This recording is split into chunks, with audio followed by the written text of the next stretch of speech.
All right, so take a look. Here's what we currently have. Now, there's still a number of tweaks we would want to make to the dashboard. For example, this latest update section, I'm holding off on that, of course, until we get to it later in the series. But then, yeah, things like the archive button, what happens when you click Add Project, there's still a number of things to do. Not to mention little layout issues. For example, right up here, you'll notice that the My Projects heading is aligned with the bottom of Add Project, as you see there. But if we switch over, what I currently have is more center aligned. So we can change this by selecting the div, and rather than items center, I could use items end.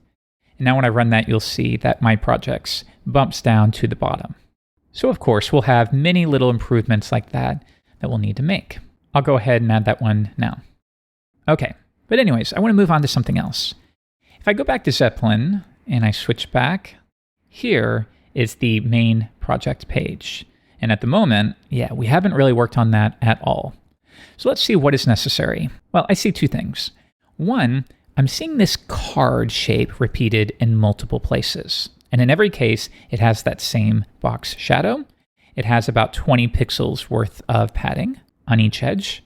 It has a white background. And you'll see that's repeated all over the place, even here. So with that in mind, this is something I want to extract into a helper component, and that way I can reuse it anywhere without having to repeat my colors and my shadows and things like that. But on top of that, at the moment, a project has a title and a description. But we also have this section for general notes. So maybe that's separate from the description. That's something we'll need to think about. And then also, we can see that a project consists of tasks, and I don't think we've worked on that at all yet. So we have a number of things to work on. First, let's add a class for this basic card styling. So I'll go back to Sublime, and we're going to open up my sidebar and go into Resources, Sass, app.scss, and we'll add it right here. We'll do one more inline, and then we can extract to a partial if we need to. So I'm going to call this card. And like I said, at the moment, a card consists of a background color of white. And actually, you know what? Let's go to our project's index page. So this represents each of the cards. We can take a lot of this here. All right, so let's come back, and I'm going to paste that in. Like so. So now, if I come back and give this a refresh, let's select this and delete everything. Now, I should be able to add a class called card. And there we go. We get all of that styling back. Okay, cool. So let's close that out, replace that with card. And now, think about it. For any of these sections here, we'll just apply a class of card. So let's do one more lesson worth of CSS. We're going to get this basic layout and shape. And then in the next episode, we'll switch back to the server side and implement the tasks. For this page, once again, I can see a header and then a main section. And that main section is split into two columns. So we have one on the left and one on the right. So I'm going to go to the projects/show page, and this is all we have at the moment. So let's take some from the project/index page. And if we find ourselves repeating, this might be something that should be moved into a layout file. But for now, we'll grab all of that, paste it in, and we'll of course need to remove some of those. But next we'll have our main section. And again, that will consist of two columns, 1, 2. So for example, if we were to paste this in, let's see, it says tasks, okay. And that's going to be, I assume, the regular text size. Then below tasks, we would have each of those. After that, we would have general notes. So here would be the tasks once we had them. And then general notes. And that would, again, either be a div, maybe with content editable. Maybe it's a text area. I'm not sure yet. We'll start with a div. And again, this will be general notes. Okay, so if I come back to Chrome and I select a project now, there we go. Or let's do house move, since that more lines up with this example project called house move. Okay, so immediately, of course, we can see this stuff needs to be here, and then this stuff should be in a card that goes over here. Okay, so I'm going to switch back, and I'll set a class of flex. And then if I scroll down, this stuff can bump up here, and that will be within its own div, once again with a class of card. Like so.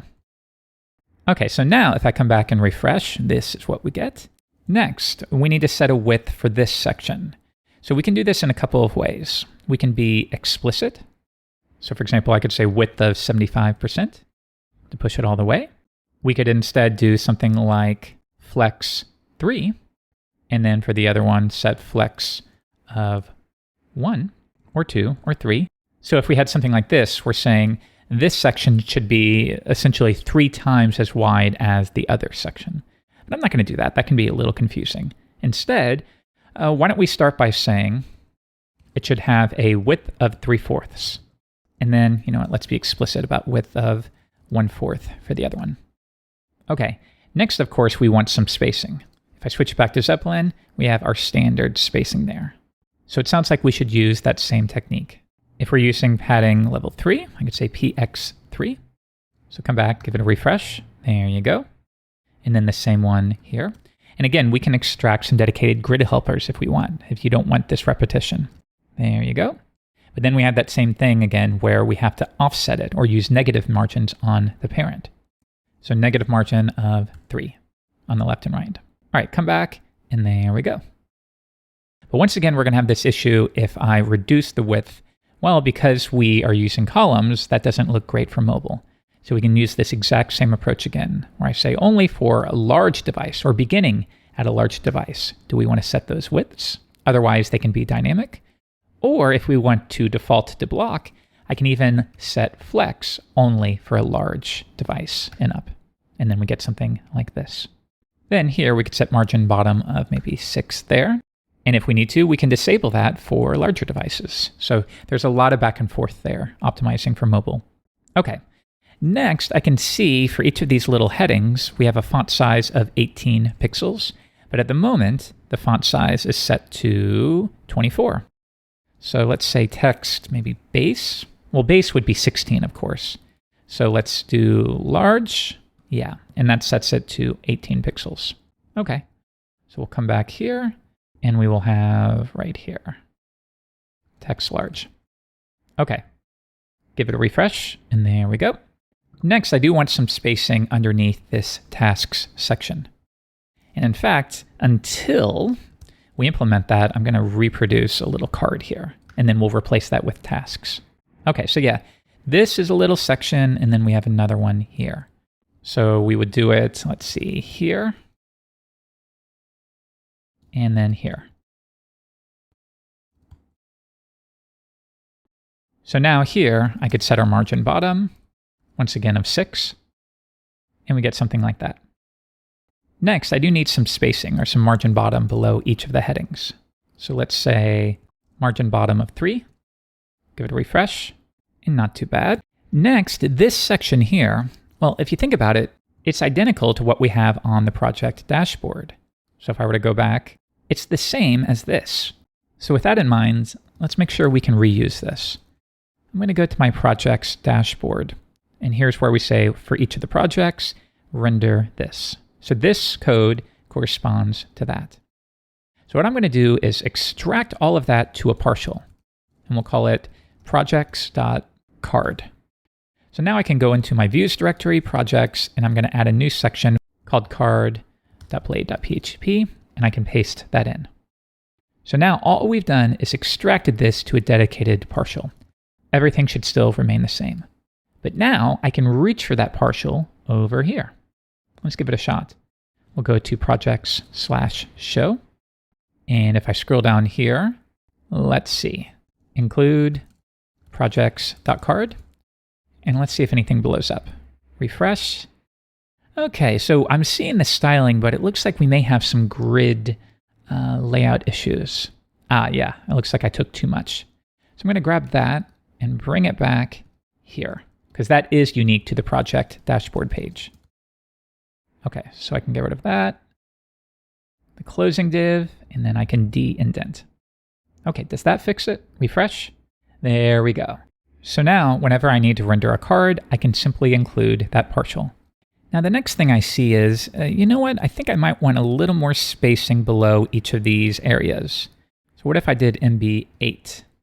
Yeah, maybe just to push it down a little bit more. So right up here, I'll update that to MB8. And we get something like that. Next, if I switch back, here we can see we have a little breadcrumb and then a button to add a new task.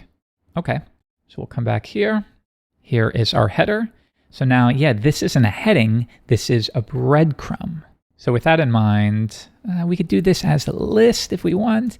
Sometimes it's easy just to make it a paragraph and do it all in line. So we'd ultimately have something like my projects / and then the name of this project. So if I come back and give this a refresh, we get something like that. But next, my projects, well, that should be a link back to the dashboard. Okay, so that's going to be an anchor tag to projects. And this does not need to be an anchor tag because it's the current page. So refresh, and we get that. And then we need to override that styling. So I'm going to duplicate this, but I will also show you how to simply make an anchor tag inherit the styling instead, so that you don't have to duplicate things like this. All right, and now we get something like this. Projects, here we go. So let's make sure this is still fully responsive. As I reduce it, yeah, that all seems perfectly fine to me. Now again, I'm leaving certain things off because we haven't implemented them. For example, inviting people to a project or the latest updates to a project. Those will all be handled in the future. So here's what we have once again. And then finally, I do assume this would be a text area. That way you can update it on the fly. So if that's the case, I can update this. Maybe that's something we do with JavaScript. Maybe that's a manual form. I'm not sure yet, but I'm going to stick with that. And then the width drops. Okay, so I'll bring it back. And then we could even say the minimum height should be 300 pixels. Way too much. Maybe 200? Yeah, something like that.